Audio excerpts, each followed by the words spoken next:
Hey everybody, this is Preston Poulter with Pocket Jacks Comics. Exciting stuff today.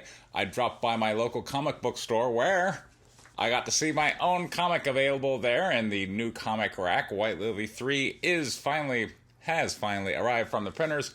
Both versions. I'm in the process of shipping that out to all my backers.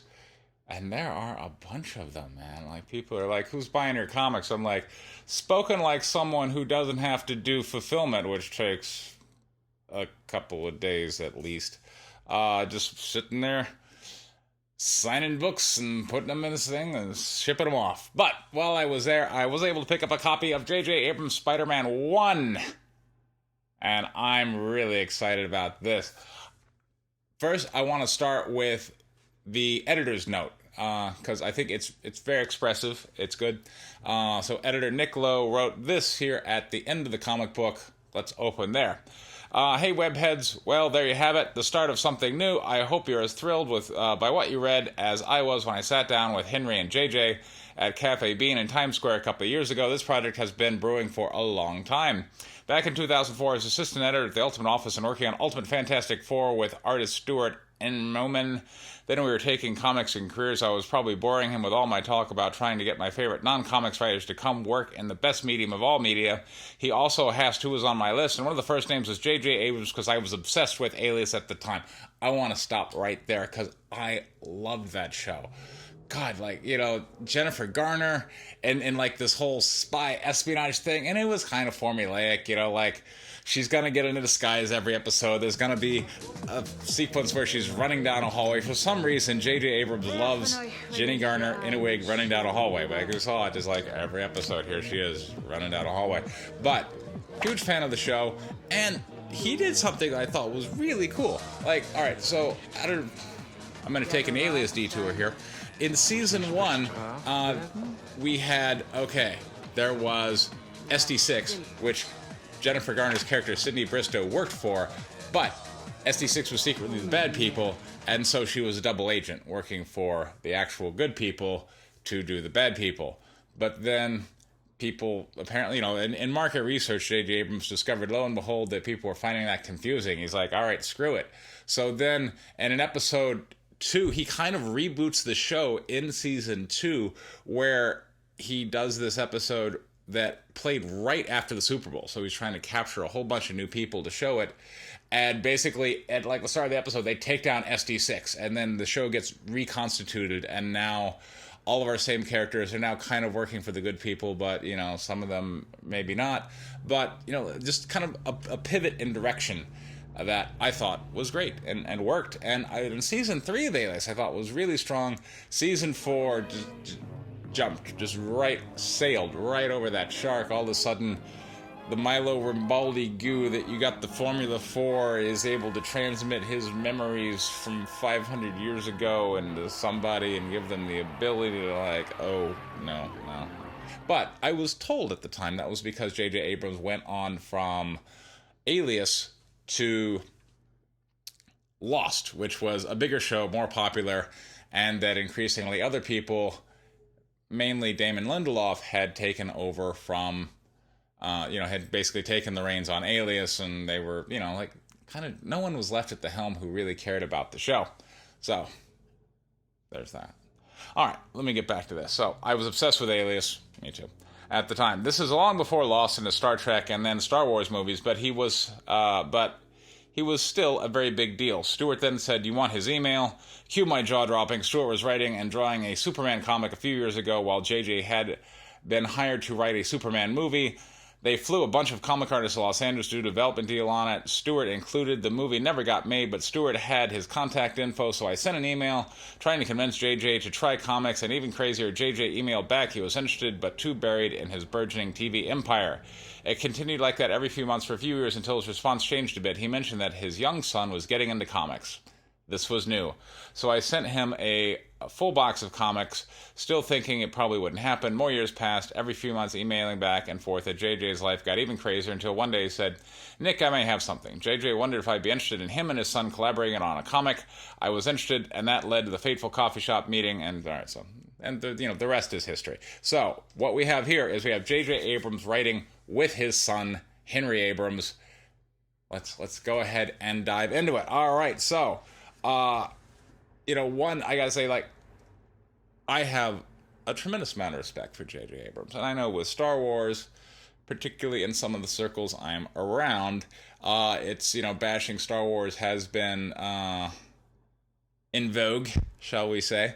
But I like The Force Awakens, and, I respect JJ Abrams' ability to tell a story.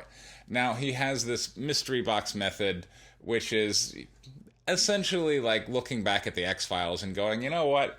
When the show was over, did anybody really care that we answered what the conspiracy was between the aliens? All that mattered is the questions of what are the aliens doing with the government to do that, and the black goo and the virus, and it's those questions that drove the episodes, that drove the interest, and therefore, there it is. But, I mean, one, that's a little empty, and J.J. Abrams knows that. It's not like his shows are just, here's what question we're going to do with. I feel like Damon Lindelof maybe gets away with that more, and I'm not a huge fan of Lindelof. I'm just going to say that. Not a big fan of the Lindelof man. And that, let me go ahead and tell you a story. At the time, God, this was five or 6 years ago. I was selling a lot of nautical decor on the internet from, I was wholesaling it and selling it on eBay.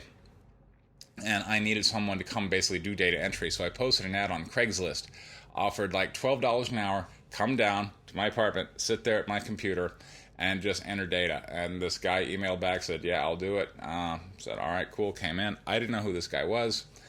My then wife at the time was like, you're inviting someone off the end of Craigslist? She was freaking out. And it turned out we hired a former staff writer for Lost. That was the moment I'm like, not a ton of money in writing, because that guy worked in a writer's room of one of the biggest shows ever, and here he was responding to an ad off Craigslist. I am not going to tell you his name, but he does have writing credits in that show, and he does have personal experience with Damon Lindelof, and I understand from his behind-the-scenes stories, he is a very unpleasant person to work for.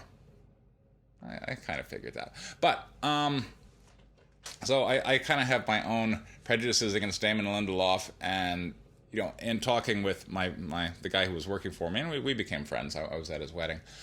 He mentioned that like he went to see Prometheus, and he was sitting here watching it, going, yeah. I see some Damon. There's some more Damon. And he's just like, all right, that's as much Damon as I can take, and he just walked out of the theater. And if you listen to at the time Damon Lindelof just being very flamboyant in his Damon Lindelof way, talking about Prometheus, and that it was very unfulfilling, by the way. But he was just like, it's the Jazzbristers and the whatever and the thing. We're going to take it in this new direction. But, look, there wasn't a ton of emotional tie-in is the things that makes the mystery box work. Because if you care about what that character is doing, and you feel that character's decisions are real, and that they are working towards a goal that you care about and want to see resolved, then you're going to be hooked and want to see the next episode. But once we've just gone off the rails, and the Milo Rimbaldi goo does whatever the hell you want it to, including basically make an appearance in Prometheus, and now it's the magic goo that does whatever the hell you'd like it to do, kind of plot devicery thing, then the audience stops caring, and then you've basically lost any kind of artistic endeavor. So, emotional tie-in is really important. And I talk with people a lot about this. I critique a lot of people's work. And one of my big notes to people is they treat on-screen death very kind of callously, like an 80s action movie, you're just gunning people down and people dying all over the place. And I warn people, I'm like, if you're telling the audience that death means that little in your story, then it's going to be real hard to get them to care about anything, because quite frankly, that's like the one thing that we all kind of care about, and you're already disregarding it. So there's that. And with no further ado, let's go ahead and dive into the comic book, because we start off with a tremendous emotional hook that involves death. We got Spider-Man at like his grim. He's fighting this villain Cadaverous, which I don't know, but whatever. He seems kind of bad. And we got this really touching moment. And the great thing that's touching about it is because we already know who these characters are. They need no introduction. We understand that's Mary Jane Watson. We understand that's Spider-Man. And we understand Spider-Man got his ass kicked, as has happened so many times in so many Spider-Man stories. And Mary Jane is there to protect him. And, she's trying to get him up, and he's talking tough. But we know that false bravado is like, dude, Spider-Man, it ain't looking good. And then, boom, there's Cadaverous. Cadaverous is getting his ass kicked. Like 5 or 6 pages in, boom, Mary Jane Watson dead. That is a heavy emotional moment right there. Like, I was like, whoa. So I'm already interested. I'm like, dude, they killed Mary Jane Watson. What's gonna happen next? So what's going to happen next is we go to Mary Jane Watson funeral. It turns out Spider-Man has, Peter Parker, well, I'm going to call him Peter Parker, has lost his right arm, as best I can tell. So now he's got a hook over here in his hand. And, he's a washed-up superhero at this point with a child that he and Mary Jane had, this red-headed kid. And they're at the funeral, and they're laying Mary Jane to rest. And, it's like 7 or 8 pages in, and I'm already eating the popcorn, like, oh my god, what happens next? See, this is great storytelling. This is JJ Abrams at work. He's a great storyteller. People say maybe his endings could use a little work. Now, one, I want to say there's kind of a difference between writing a series where you never really have an ending in mind. You're just trying to get people to hook in for the next week. And, so writing a serial as opposed to writing one continuous story like I have with the White Lily, beginning, middle, end. But regardless, it's all about the beginning in any of those endeavors. If you lose people at the beginning, you've lost them forever. So here, I can't imagine a better opening than this. Particularly for Spidey fans, we've seen it already. Really? Did you see Mary Jane Watson dead? And now Peter Parker, minus an arm, not like a temporary thing, like he's permanently down an arm. He's entirely given up on superheroing for a period of how long? 12 years. We're now going to advance 12 years into the future, and now it's Ben, Peter Parker's son, with Mary Jane Watson, who is becoming the focus of our story because Ben has, latent superpowers that are now coming to the surface because, being the son of Peter Parker. And we're seeing kind of this opening up. This is rated for, T for teen. So we're going a little spicy here where this bully is just, bullying this poor kid into pissing himself. I will just use the language of the comic book.